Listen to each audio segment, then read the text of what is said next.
அனைவருக்கும் வணக்கம். இந்த வீடியோ பதிவில் நம்ம பார்க்கக்கூடிய விஷயம் என்னென்ன மாதிரியான சித்திகள் இருக்குது அப்படின்றத பார்க்கலாம். சித்தி அப்படின்னா ஒரு விதமான பவர், ஏதோ ஒரு விஷயத்தில் நமக்கு சில பயிற்சிகள் மூலமாக கிடைச்ச ஒரு விஷயமா இருக்கும் அந்த சித்தி அப்படின்றது. சாதாரண ஒரு மனுஷனை விட ஒரு மேம்பட்ட ஒரு நிலை, ஏதோ ஒரு சக்தி நம்ம கிட்ட இருக்கும், அதுதான் சித்தி அப்படின்றது. அந்த சித்திகளில் என்னென்ன மாதிரியான டைப் இருக்குது அப்படின்றத பார்க்கலாம். சிலருக்கு அந்த பிறவிலே சித்தி கிடைச்சிருக்கும்.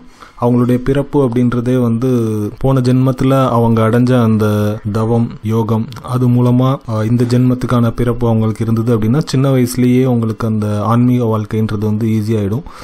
மக்களோட பிரச்சனைகளை சால்வ் பண்ணுவாங்க, எல்லாம் புதுசாக ஏதாவது ஒரு விஷயத்தை அச்சீவ் பண்ணுவாங்க. சுவாமி விவேகானந்தர் அந்த மாதிரியான ஆட்கள் எல்லாமே இந்த மாதிரி பிறவியிலே சித்தி அடைஞ்சிருப்பாங்க. அவங்களுக்கு போன ஜென்மத்திலிருந்து கிடைச்ச அதே பவர் அப்படியே கன்னியூ ஆகிட்டு இருக்கும். ஸோ இது ஒரு வகையான சித்தி. போன ஜென்மத்தில் கிடைச்ச அந்த பவரை அடுத்த ஜென்மத்தில் அதை கன்னியூ பண்ணிட்டு சின்ன வயசுலேயே ஆன்மீகத்தில் ஒரு பெரிய அளவிலான சாதனைகள் பண்ணுறது. ரெண்டாவது சித்தி என்னன்னு பார்த்தீங்கன்னா, ஏதாவது மருந்து கெமிக்கல் இது மூலமாக அந்த உலோகங்களை மாற்றுறது, ரசவாத கலை பண்ணுறது, காயக்கல்ப பயிற்சிகள் மூலமாக உடல் இளமையான தோற்றம், நீண்ட நாட்கள் வாழ்கிறதுக்கான ஒரு விஷயங்களை அமைச்சுக்கிறது, சில மருந்துகள் தயாரிக்கிறது. ஸோ இதெல்லாமே கூட ஒரு வகையான சித்தி தான். அதுக்கடுத்த சித்தி மந்திரத்தின் மூலமாக கிடைக்கக்கூடிய சித்தி. இந்த மந்திரத்தின் மூலமாக கிடைக்கக்கூடிய சித்தி என்ன அப்படின்னா, ஒரு குறிப்பிட்ட மந்திரத்தை எடுத்து தொடர்ந்து சில லட்சம் முறைகள் சொல்றது மூலமாக ஒரு வகையான சித்தி நமக்கு கிடைக்கும். அந்த சித்தி மூலமாக நமக்கு தேவையான விஷயங்களும் நம்ம சாதிச்சுக்கலாம். மற்றவங்க யாராவது ஹெல்ப்னு நம்மகிட்ட கேட்டாங்கனாலும் அவங்களுக்கும் அந்த சித்தி மூலமாக நம்ம அவங்களுக்கு ஹெல்ப் பண்ண முடியும் அவங்களுடைய பிரச்சனைகளுக்காக.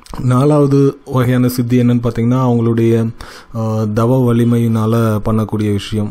அதாவது குண்டலினி சக்தி ஆக்டிவேட் ஆனதுக்கப்புறம் அதனால் கிடைச்ச சில பவர் வச்சு பண்ணக்கூடிய விஷயம் தவ வலிமையினால் பண்ணக்கூடிய சித்தியாக இருக்கும். அது ஒரு நாலாவது சித்தி. அஞ்சாவது சித்தி சமாதி நிலை அடைஞ்சதுக்கப்புறம் பண்ணக்கூடிய சித்தியாக இருக்கும்.